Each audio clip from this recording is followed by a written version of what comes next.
à Bargny, tout le monde nous connaît sur le combat qu'on a mené contre la centrale à charbon, que ce soit au Sénégal, en Afrique et un peu dans le monde.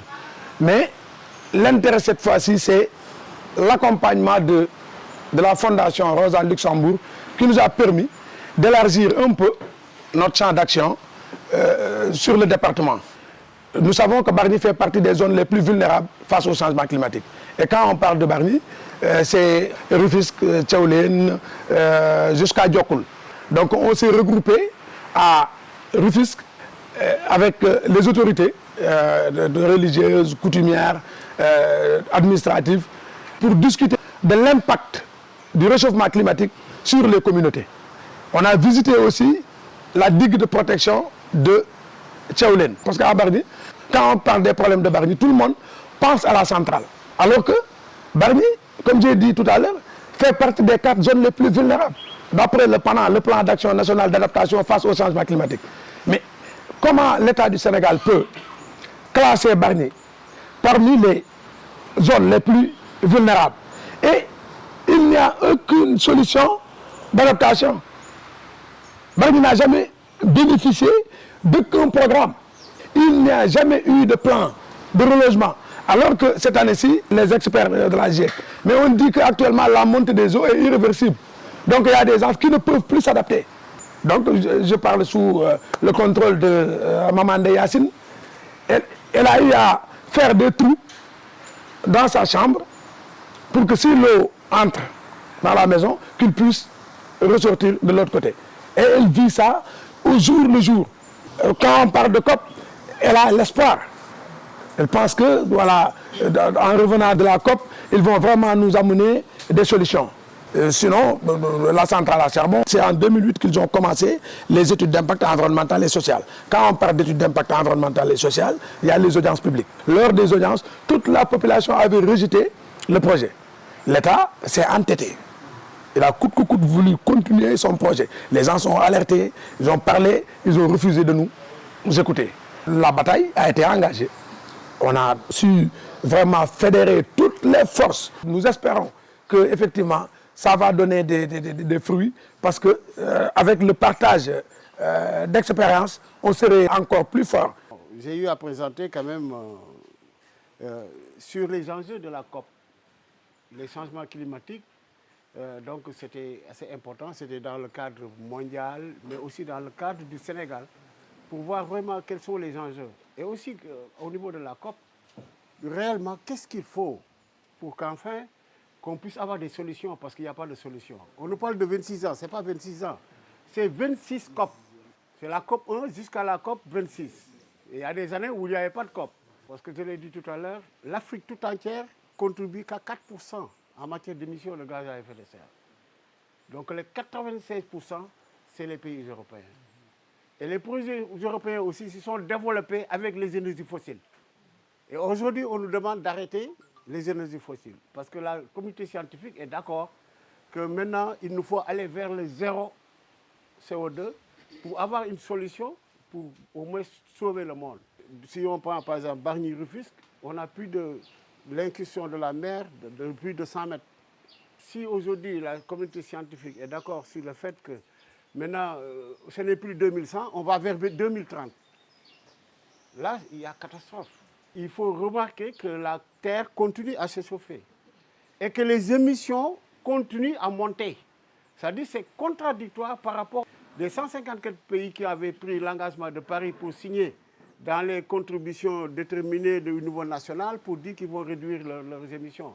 Ce n'est ni les États-Unis, ce n'est ni l'Europe, c'est les États-Unis et la Chine qui sont les principaux émetteurs de gaz à effet de serre. Les banques, ils ont financé des projets, mais ils ont des systèmes de sauvegarde environnementale. C'est-à-dire qu'ils ont des mécanismes indépendants d'inspection. C'est-à-dire, si par exemple la banque fait un investissement, les populations ont le droit de dire non, et ont le droit de dire telle chose n'est pas normale, il faut le rectifier, ou bien telle chose, il ne faut pas le faire. Aujourd'hui, on parle de COP. La COP, maintenant, qu'est-ce qui se passe? Les délégations, c'est toujours des politiciens, peut-être des agents de l'administration, qui n'ont même pas connaissance des réalités. Ce que vous savez, ils ne le savent pas. Et là, nous, on a demandé que la société civile soit impliquée dans les délégations. Cette COP-là, c'est une COP où l'on devait vraiment amener les vrais gens de la société civile qui vont taper sur la table pour leur dire que vous ne respectez pas vos engagements. Donc voilà, c'est une catastrophe naturelle. Mais malheureusement, c'est les pays africains qui vont en subir les grandes conséquences. Et en même temps, il faut savoir que maintenant, dans ces impactés, 70%, c'est les femmes. Dans le delta, ici, comme je vous l'ai expliqué ce matin, vous avez vu déjà le cadre géographique historique du delta, les carrières d'amas-coquillers. Les amas-coquillers, c'est des coquillages qui ont été mangés depuis des millénaires. Et c'est grâce à ces amas-coquillers-là que le delta du Saloum aussi a été classé patrimoine mondial de l'UNESCO. Parce que ces amas-coquillers-là représentent l'œuvre humaine sur un terroir bien déterminé. Mais quand tu vois qu'on te dit une monticule de coquillages peut faire jusqu'à 20 mètres de hauteur, 400 mètres de long, ça veut dire que ce n'est pas une œuvre simple. Sans compter aussi son aspect écologique. Parce que là où il y a les amas coquillers, il y a forcément des baobabs, il y a forcément des forêts qui se bâtissent dessus. Donc, il a une importance au niveau écologique. On s'est dit maintenant, on va organiser des COP locales. Et dans ces COP locales-là, on va prendre des engagements, comme ça se fait à Glasgow aujourd'hui, comme ça se faisait avant ailleurs. Mais il y a l'aspect, un enfant, un arbre, un papa, 5 arbres, une maman, 5 arbres, au moins par an. Ça, je retiens très bien cet engagement-là. Imagine les îles. Actuellement, je me rappelle lorsque j'étais gamine, déjà en novembre, on sentait la fraîcheur de sorte qu'à 4 heures, tu ne pouvais plus sortir dehors. Parce qu'il y avait beaucoup de vent, il faisait très froid. Mais il fait plus chaud actuellement. Mboro a les ICS à côté, Tobenpao à côté, et récemment le parc éolien. Et c'est une zone où il n'y a absolument rien. Donc il fallait que les populations qui sont impactées par l'activité minière puissent quand même sentir leur utilité et pour que la cohabitation soit quand même harmonisée. On avait compris que Mboro, c'était certainement, elle est encore restée certainement la commune la moins vaste du Sénégal. Et à côté, nous cohabitons avec la commune la plus vaste. Mboro, c'est 3 km². Pour une population qui fait plus de 50 000 habitants. Donc vous voyez donc la densité que nous avons à Mboro. C'est une densité qui fait presque plus de 14 000 habitants par km². Et là, nous avons compris que donc, on ne peut plus être confiné dans cet espace-là. Et sur la question également environnementale, il y avait beaucoup d'agressions que nous subissons au niveau des ICS et que personne n'était là pour lutter contre. Et là, la plateforme a été mise en place dans ces conditions-là et nous avons pris tout ça en compte dans le cadre de nos activités. Mais nous avons été particulièrement beaucoup plus appréciés sur le plan de la lutte que nous avons engagée sur la gouvernance minière. Et en 2000, je pense bien, on est entré en contact avec Rosa Luxembourg qui a financé une de nos activités, c'était sur les impacts environnementaux des ICS. Parce que l'idée, c'était effectivement le Climate School qu'on était en train de vouloir mettre en place. Il fallait que les élèves en amont puissent être représentés dans cette session-là. C'est ce que nous avons fait. Et ils étaient vraiment présents et très actifs aussi. Mes amis, Aberema. 1, 2, 3, 4, 5, 6. Aberema. 1, 2, 3, 4, 5, 6. Atama. Maintenant, par rapport nous, à notre activité du 1er novembre, la COP 26, nous avons, opté pour une mobilisation sociale. Mais on avait comme cible les jeunes. Et nous avons travaillé avec le collège de Kerbarka, qui est dans Saint-Louis département, plus précisément dans la commune de Ndiébène-Gagnol. Nous sommes rendus peut-être au collège, bien vrai qu'on travaille avec ces jeunes, peut-être pour impliquer davantage l'équipe pédagogique, pour échanger un peu avec eux sur la thématique changement climatique, COP26 également, pourquoi l'importance d'impliquer les jeunes. Qu'est-ce qu'on a fait avec les jeunes? Chaque personne ressource a fait un exposé donc, sur les changements climatiques. Par exemple, ils ont parlé un peu de l'avancée de la mer, parce que là-bas, les enfants, ils savent réellement qu'il y a des déplacés. Par exemple, le village de Dounbabodje, ce sont des déplacés. Et il y a des enfants qui sont de Dounbabodje, qui ont été relogés à Ker Barka ou bien à Djelembam. Mais soit ils sont nés à Ker Barka, mais ils entendent seulement parler à Nyun Suñu Ker. Bon, notre village, c'était Dounbabodje. Hein? En tout cas, Ndorbi Nangunako, point. Mais juste pour dire, leur donner la parole pour s'exprimer sur les impacts des changements climatiques, donc sur leur vécu d'une manière générale. Parce que l'objectif derrière tout ça, le résultat attendu après, c'est la mise en place des clubs éco-citoyens pour continuer à travailler avec les jeunes sur les changements climatiques. Au sortir de l'intervention de M. Fadel, moi je voulais qu'on puisse revoir les formes de lutte. Depuis ce matin, j'ai pu déduire que, géomorphologiquement parlant, je ne suis pas géographe comme mon ami, il y a 3 sites en parlant de la côte sénégalaise, de Saint-Louis à Ziguinchor. Il y a Delta, il y a Bargny et Rufisque, mais il y a aussi Saint-Louis, il y a Ziguinchor que je peux rattacher avec le Delta. Pourquoi? Parce qu'on dit que la mer est genrée, c'est-à-dire qu'il y a sexe masculin et sexe féminin. Qu'à partir de Saint-Louis, Saint-Louis a une mer masculine. À partir de Mbour-Joal, c'est-à-dire la Delta de Saloum, l'océan est féminin. Pourquoi? Parce que ce qui s'est passé à Saint-Louis ne s'est pas passé dans le Delta, ni à Bargny et tout ça. Et Saint-Louis est directement en face de l'océan. Au niveau de Saint-Louis, quand l'eau a pris un volume beaucoup plus important et s'est déversée vers le continent, il y a eu ce qu'on appelle la main de l'homme. Quand on a ouvert ça, l'eau s'est déversée avec beaucoup de force. Nous qui sommes population de Gagnol, population de Saint-Louis, en allant vers l'embouchure, on a senti l'impact au niveau des concessions, au niveau des activités et au niveau du vécu même. Il faut aussi que nous, acteurs qui veulent vraiment continuer à rehausser, à redorer le blason vraiment de la nature, qu'on puisse éveiller les populations, surtout les jeunes, à intervenir dans la nature. Je disais que la mangrove le plus septentrional d'Afrique de l'Ouest se trouve dans la région de Saint-Louis. Si tu dépasses la région de Saint-Louis, tu ne verras pas de mangrove. Et on a vu qu'aussi, on a un taux de déperdition de 2 à 3 hectares de mangrove par an. Tout le monde sait très bien qu'aussi la mangrove, c'est l'espèce qui séquestre beaucoup plus de la carbone. Parce que c'est l'espèce qui garde ses feuilles pendant toute l'année verte.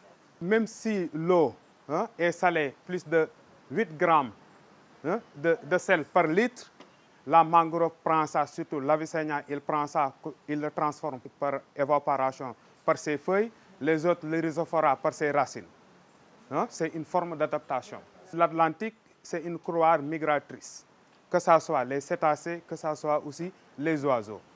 Si on voit qu'à l'heure actuelle, Saint-Louis sera bientôt avoir les premières exploitations du gaz en 2024, et de l'Atlantique, qui est une couloir migratrice pour les tortues marines, pour les baleines, pour les dauphins et tout ça.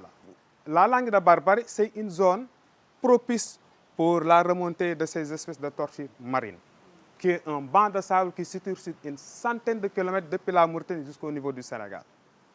Là où il se termine, c'est là où le fleuve et la mer se rencontrent, qu'on appelle embouchure ou bien l'estuaire du fleuve Sénégal. Si je suis comme population riveraine dans la zone du Gagnol, je peux dire que 90% c'est des choses négatives.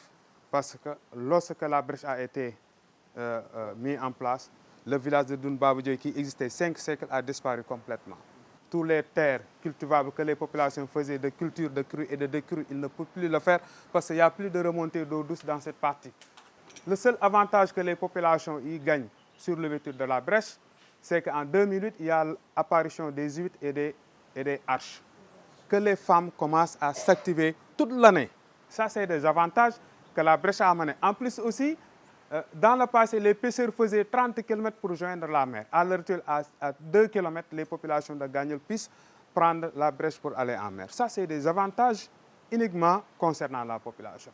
Maintenant, étant une personne qui travaille dans l'environnement et tout ça, là, les lagunes de Lomar et de Douti, c'est des lagunes qui recevaient de l'eau que pendant l'hivernage. Après l'hivernage, c'est des lagunes qui tarissaient. Maintenant, avec l'influence de cette brèche, ces lagunes se remplissent à chaque fois avec le phénomène de l'influence des marées, qu'on appelle des zones d'amarnage, qui se remplissent en haute marée et en marée basse. Les oiseaux viennent fréquenter ces zones-là comme zones de gagnant. Ça nous a permis d'étendre notre zone d'intervention sur le suivi écologique qu'on mène chaque 15 du mois. Moi, je suis certes de San Pedro, je suis sociologue de formation, mais je n'étais pas engagé dans la lutte, en tout cas pour l'environnement. C'est vrai, par le passé, on nous avait encouragé la GIZ. On avait mis sur pied une association, en tout cas pour l'environnement, pour le développement durable. Mais j'étais plus engagé dans la politique. Lorsque le projet de centrale est venu encore à San Pedro, où l'État a décidé de construire une centrale à charbon, bon, nous autres, les gens nous demandaient plus. Ils sont arrivés parce que moi je travaillais avec l'ancien maire. C'est un jour, un député de notre zone qui m'a appelé, qui m'a dit, mais tiens, toi, sur les réseaux sociaux, en tout cas, tu as beaucoup suivi. Quand tu postes, tout le monde te suit et tu réussis à mobiliser les jeunes. Il dit, bon, utilise ça, va écouter, il y a des jeunes étudiants qui viennent, hein, il y a une organisation qui vient. Va les écouter et peut-être que ça va t'intéresser. Moi, je suis député, mais tu connais la Côte d'Ivoire. Je ne peux pas m'engager contre ça, mais ce n'est pas un bon projet. Donc, vas-y. Si tu es convaincu, après, nous allons parler. Je me suis engagé, mais franchement, ce qui m'a aidé, JVE nous a fait venir à Abidjan. En réalité, l'État ne fait rien pour nous aider. Aujourd'hui encore, vous voyez, on se retrouve ici. Avec tout ce qui se dit là, ça ne fait que nous autres nous conforter dans notre position. Quand vous nous invitez, quand vous nous parlez, et puis on s'en va comme ça, quand on explique avec les photos à l'appui, en tout cas, ça permet à nos vieillards, hein, aux jeunes aussi, de se mettre dans la lutte. Ces rencontres en tant qu'Africains nous permettent de voir que nous avons les mêmes problèmes. Mais nous nous battons seuls. Nous n'arrivons pas à trouver des solutions. Je suis heureux que la Côte d'Ivoire soit représentée et que nous ayons été choisis. On continue d'apprendre du combat de Bargny. Je le disais tout à l'heure, la centrale à charbon de Bargny, 2 points, échec et mat. Échec et mat parce que quel que soit Alpha, ils vont échouer. Mais en même temps, ça contient tellement de leçons politiques, sociales, économiques et de stratégies de lutte que ça peut être appliqué même à la lutte contre les changements climatiques. Nous avons un pays où peut-être l'organisation ou la vie associative n'est pas au même niveau que le Sénégal. Autant on dit la Côte d'Ivoire est la capitale économique de l'Afrique de l'Ouest, on dit chez nous le Sénégal est la capitale de la prise de conscience collective. Ça, c'est une réalité. Pendant les lancements de la COP 26 qui a eu lieu en Côte d'Ivoire, il y avait les représentants de la BAD. Et donc, il y a un Sénégalais qui est dedans, qui s'occupe des affaires climatiques. Et ne sachant pas ce que je savais, ce qui s'est passé à Bargny, il a donné l'information que la BAD n'accompagnait pas les projets à caractère polluant. Et donc, lors de mon panel devant les ministres, je lui ai rappelé Bargny. Et même aller plus loin en disant, je connaissais Sendou. Mais ça a changé les choses dans la salle. Ça a changé les choses dans la salle jusqu'à ce que le monsieur eût dit que c'est vrai, je ne peux pas prendre l'engagement là, je suis directeur, mais je ne peux pas dire qu'on sort de financement des énergies sales. Vous savez, quand les chefs, comme notre chef là, est engagé dans la lutte, elle est gagnée. Mais quand un chef est contre les intérêts de la communauté, la lutte devient 2 fois difficile. Et donc, notre engagement pour les changements climatiques ou contre les changements climatiques doit commencer d'abord par la prise de conscience collective. Donc, il faut réfléchir à la COP, comme ces COP-là, pour qu'on ait des solutions endogènes. Le lundi 1er mai, à l'instar de toutes les régions du Sénégal qui ont fait une manifestation de COP locale, la région de Ziguinchor également, au niveau du village d'Aréane, a tenu son COP local.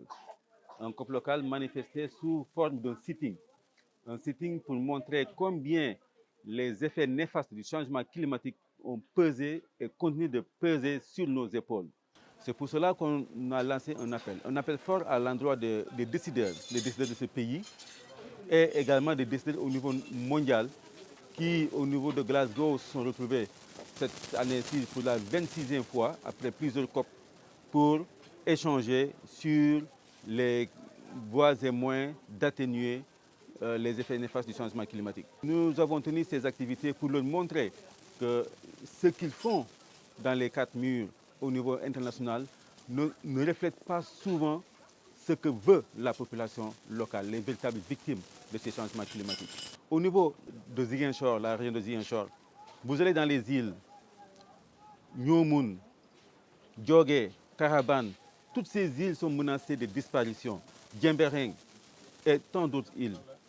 Vous regardez l'écosystème de la mangrove, il est complètement déstructuré. Nos rizières sont salées. Nous réclamons justice par rapport à toutes ces conséquences qu'ils ont créées sur nos vies, à toutes ces menaces, toutes ces hypothèques qu'ils ont posées sur nos vies, pour leur dire de venir nous accompagner dans la résilience, non seulement des populations, mais des terres également.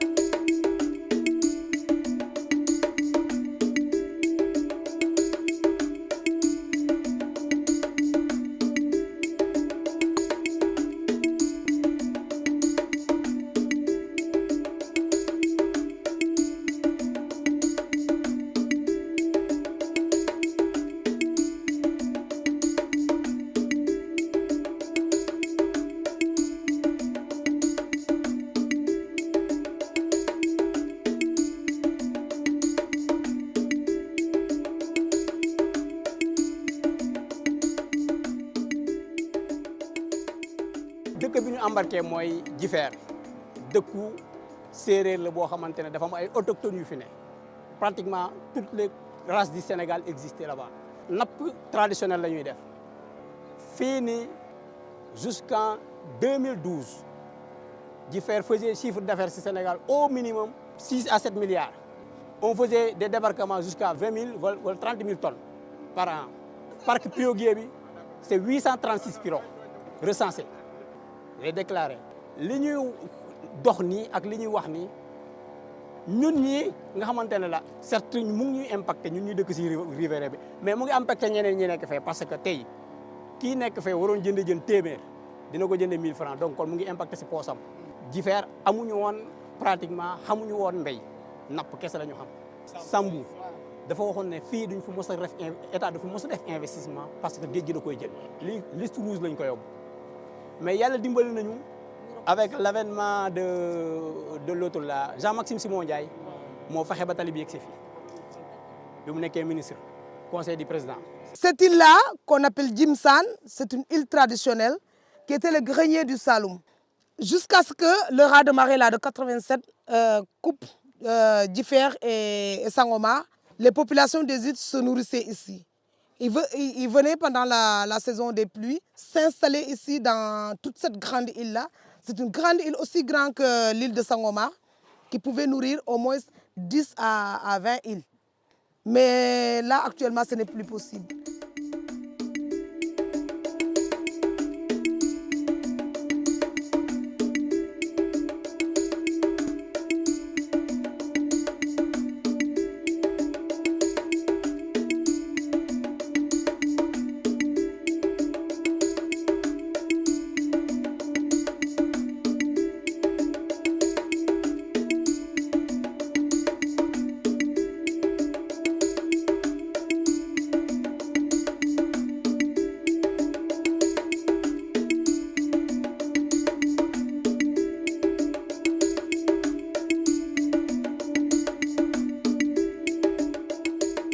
Sangomar est une île stratégique. C'est l'île qui protège les îles du Saloum contre l'avancée de l'Atlantique. Si jamais elle se dégrade, ça veut dire que les îles vont disparaître. Donc protéger Sangomar, c'est protéger les 19 îles habitées du delta du Saloum, mais il y a 200 îles dans le delta du Saloum. Et toutes ces 200 îles-là, celles qui ne sont pas habitées, sont occupées par la biodiversité animale et végétale. Alors si elles disparaissent, cette biodiversité-là, animale et végétale, qui appartiennent vraiment au patrimoine mondial, on va la perdre. Et ce n'est pas seulement le Sénégal qui va perdre, mais c'est le monde entier qui va perdre.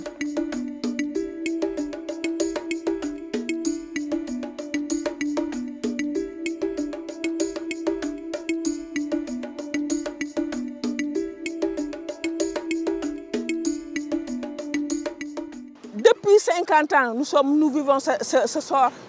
Et on n'a pas de moyens trouvés pour s'adapter. Si on a des moyens, ce n'est que des sacs de sable. La mer avale tout à son passage. Elle ne vend pas de solution adéquate pour s'adapter. Donc ce que nous voulons, des solutions pratiques, mais pas plutôt théorie. Nous ne voulons pas de ces solutions. Nos enfants rallient l'Europe à cause des manques de moyens et la mer n'a plus de poissons. Pour eux, c'est un mal de voir leur maman leur donner de quoi nourrir l'éducation de leurs enfants. Pour eux, c'est un mal. Beaucoup d'entre eux sont noyés dans les eaux. Nous disons aussi aux États de nous venir en aide par des brise-lames, des digues de protection. C'est la COP26 par d'adaptation. C'est notre COP. C'est notre COP de nous venir en aide et d'avoir des solutions à nos problèmes. Et on dit qu'il y a des justices climatiques, des fonds d'adaptation. Je demande à qui on donne ces fonds. Parce que nous qui subissons ce sort depuis des années, nous n'avons pas bénéficié de ces sorts ni de ces fonds. Donc je demande ce que je demande aux États et aux bailleurs qui ont une dette envers les pays pauvres. Je demande à qui on donne ces fonds. Alors ici à Bargny, hier on était dans le delta du Saloum. Là-bas au moins, la protection s'est faite par les mangroves. On a remarqué que les mangroves ont aidé un peu à la protection des populations contre l'avancée de la mer. Mais ici à Bargny, il n'y a pas du tout de protection, il n'y a pas du tout de barrière entre les populations et les attaques de l'hydrodynamisme. Ce qu'on demande à l'État du Sénégal, c'est au moins d'appliquer quand même des solutions rapides dans les ODD, des objectifs de développement durable. Le droit à un logement est un droit qu'on doit donner à toute population. Et les inégalités aussi doivent être réglées. On continue de subir ça, on continue de subir les chocs des changements climatiques, alors qu'on est les moins polluants au monde. La justice climatique, il est temps que ça s'applique au Sénégal. On entend parler de fonds verts, on entend parler de fonds climatiques, mais on n'en bénéficie jamais de la vie. En tout cas, on interpelle l'État du Sénégal, on l'interpelle encore une fois afin qu'il vienne en aide aux populations vraiment qui sont des détresses et du climat.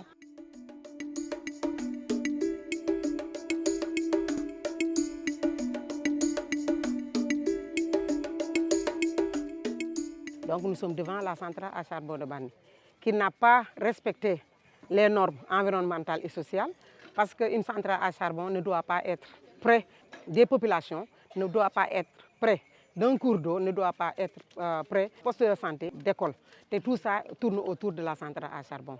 Donc avec l'avancée de la mer, nos parents bargnois avaient donné des terres qu'on a lotissées à hauteur de 1433 parcelles qui devaient recevoir les victimes de l'érosion côtière. L'État a pris ces terres-là, l'a vendu à la Sénélec et la Sénélec a vendu 29 hectares à la centrale à charbon. Les victimes de l'érosion côtière ont perdu leur espoir d'avoir des terres où se reloger et aussi les femmes transformatrices risquent de ne plus pouvoir exercer leur métier de transformation.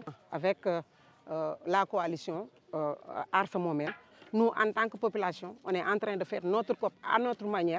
Par exemple, expliquer à la face du monde que les communautés sont fatiguées et les fonds qu'ils ont, ils restent aux États.